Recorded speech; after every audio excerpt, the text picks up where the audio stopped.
What happens when an entire army is trapped on a beach, with no way out?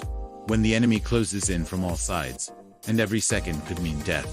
And how did the smallest boats in history pull off one of the greatest rescues of all time? This is the story of the Miracle of Dunkirk. May 1940, France was collapsing under the blizzard. Hundreds of thousands of British and Allied soldiers were cornered at Dunkirk, a small port on the French coast. Behind them, the sea. Ahead, Hitler's advancing forces. It should have been the end. The Luftwaffe bombed the beaches day and night. Ammunition ran out. Fear spread like fire. But in that darkness, hope began to rise from the sea. When the Royal Navy couldn't reach them, ordinary citizens answered the call. Fishermen, sailors, and everyday people took their small boats, tugboats, yachts, even rowboats, and sailed straight into a war zone.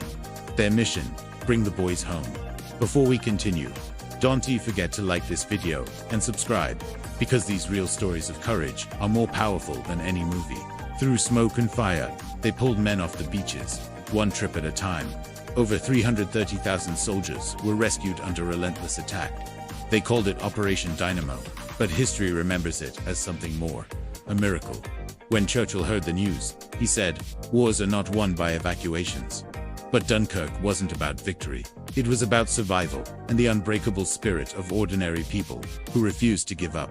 If you want to know what happened to the men who returned from Dunkirk and how this moment changed the course of the war, check out the next video on my channel.